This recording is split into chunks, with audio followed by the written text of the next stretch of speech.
Why a sailing science center? Why a sailing science center? I think we're all pretty aware of a couple of things.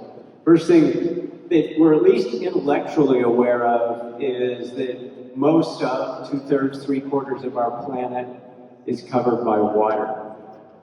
Maybe to a lesser extent, we don't appreciate that most of the oxygen in our atmosphere came from the water, that the oceans are what drive most of our weather and the circulation of both water and heat on the planet.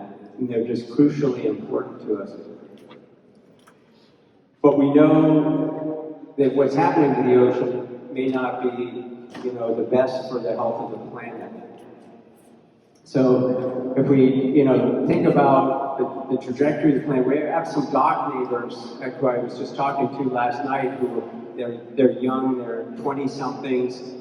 It's a couple, they're married, and they're just deeply distressed about the trajectory that we're going on as a species, which I get that, and I think that probably everybody in the room gets that. And so you'd say, well, okay, what would the positive vision of the future be that we would like to have? This is a picture I have in my mind, that you've got this healthy, thriving ocean that has life in it, and that the organisms seem to be happy and playing. But in reality, it probably looks a little bit more like this. And Clipper Cove's not that bad yet. But that's only because we had that beach cleanup day. And so then you ask the question, and I'm just going to pause and let everybody think about the question for a moment. Well, what does it take? What would it take to change this trajectory? What would it take to change this trajectory? What I come up with when I ask that question is three things. The first thing is that people have to care. Nobody's going to do anything about it if they don't care. And I kind of get that, right? I understand people who say, well, I got mine, or I'll be dead, it's not my problem, or whatever. I get that, and that's one way to go. And I know people who've said that to me. It's like, well, what about your kids? Like, not my problem. Okay, so, yeah, right? So it takes people who care.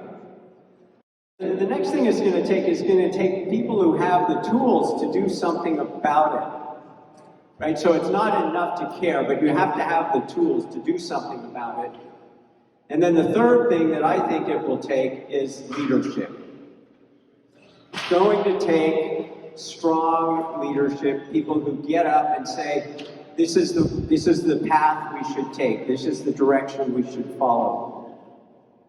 So happens that those three things actually make up the three pillars of the Sailing Science Center. What are those three pillars? First pillar is ocean stewardship.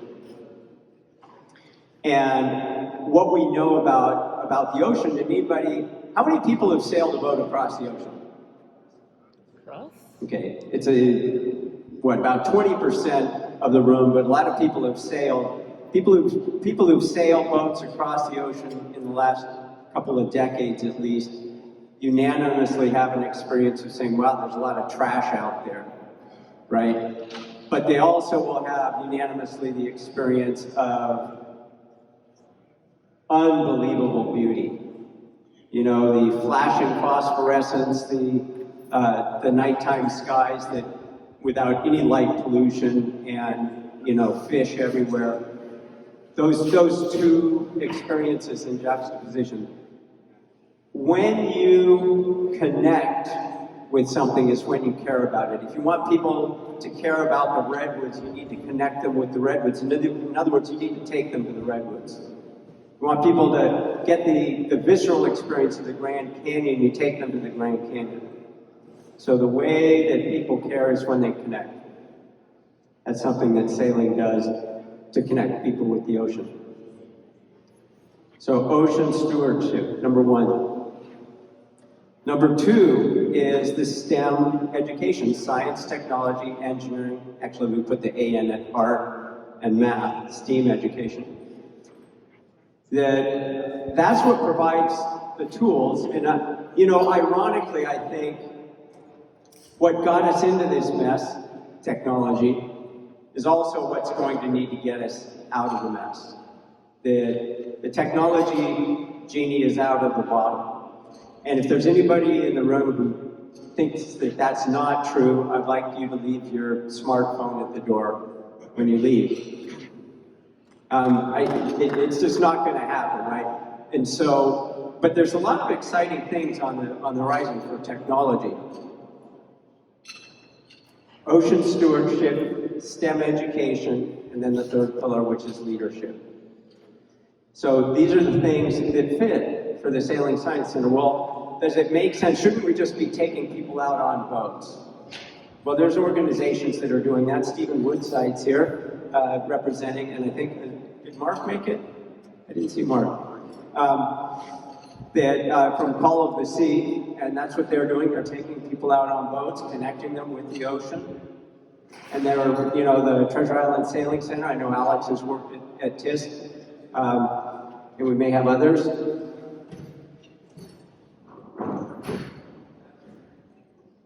But I had this idea that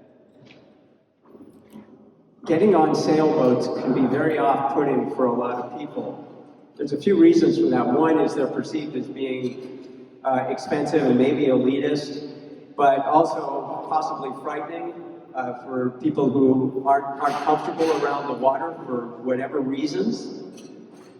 And that it might be possible to go through the back door, which is get people excited about the science of sailing, and once they got excited about that, they would want to get on the boat. They would say, this is really cool. I want to see how this works on the water. Does that really pan out? Does that work? Well, my example is the Air and Space Museum. We have the Air and Space Museum in Washington, D.C.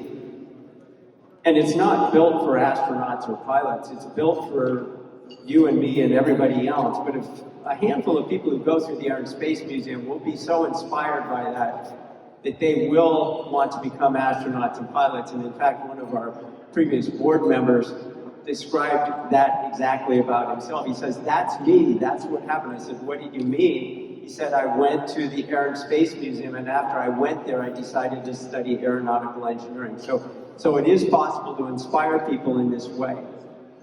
And I hope what I'm painting for you is a picture of, a large museum in which a fixed museum, not the mobile museum that we have today, that will attract the general public and where people will get interested and excited about some of these things, these principles that will then move them towards these interests and disciplines where we need the people who care and have the skills.